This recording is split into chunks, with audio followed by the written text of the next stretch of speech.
ارشد ندیم نه پس چې دی نو یو پښتون هم د پاکستان دپاره ګولډ میډل راوړ او د پاکستان نوم یې روښانه کړو. ملګرو د سوات سره تعلق لرونکی د سوات مینګوري سره تعلق لرونکی چې دی امیر خان نو هغه هم د پاکستان دپاره ګولډ میډل راوړ او د پاکستان نوم یې چې دی نو هغه یې د فخر نه بلند کړو. ملګرو تاسو ته پته وي که نه چې هغه په باکسینګ کې و، په باکسینګ کې تریپفن ټیمان هراو کړلو ملګرو او فسټ پوزیشن یې واخیستو او ګولډ میډل یې وګټو، د پاکستان په نوم یې ګولډ میډل کړو. او افسوس خبره دا ده چې که تاسو سوچ وکړئ نو بل ورځ ارشد ندیم چې دی جیولن ترو کې چې هغه څنګه ګولډ میډل راوړی او پاکستان ته چې هغه څومره عزت و په نیوز کې بیا په مخه وایو که نه، نو داسې په دې زموږ د پښتون له داسې عزت ورنکړو. پښتون چې دی نو چا وله د اوسه پورې اعلان ونه کړو، چا وله اوسه پورې اواز شوت نه کړو، ځکه چې هغه د پورې دپاره اوسه هم اعلان نه دی شوی. که تاسو سوچ وکړئ ارشد ندیم چې دی نو یو پنجابی دی او د هغه دپاره چې دی نو په کرولونو روپۍ انعام ورکړی دی ملګرو، هغه له په کرولونو روپۍ ورکړي دي ملګرو. د هغه نه پس چې دی نو ګاډی وله ورکړي دي، ډېر غټ عرصې وله ورکړي، چا وله سولر سیسټم یې لګولی دي او چا ورته پټرول پرې کړلی دي. خو راشه نن زمونږ یو پښتون چې دی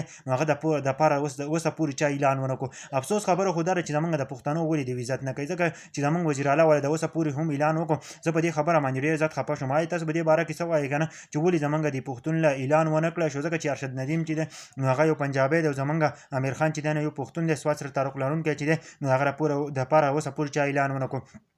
لوبې خو دواړه بدل دي، یو باکسینګ دی، یو جیولن ترو دی، نیزه بازي ده ملګرو، خو دواړه خو لوبې دي او دواړه د پاکستان نوم چې دی روښانه کړو او دواړو چې دی نو د پاکستان دپاره ګولډ میډل راوړو. دواړه خو یو شان دي ملګرو، لیکن زموږ د پاکستان چې دی نو داسې خلک دی که نه چې زموږ د خیبر پښتونخوا چې دی نو دا صوبه پکې د سره یادوي. نو تاسو سوچ وکړئ چې زموږ پښتنو له سره عزت نه ورکوي، زموږ د پښتون ورور له اوسه پورې چا نه وله چا پروټوکول ورکړل، نه وله چا اعلان وکړو ملګرو او نه وله چا څه نور څیز وکړو. ملګرو ډېر زیات یې خفه کړم یار چې د پښتون ولې عزت نشته دی. تاسو په دې باره کې څه وایئ یار؟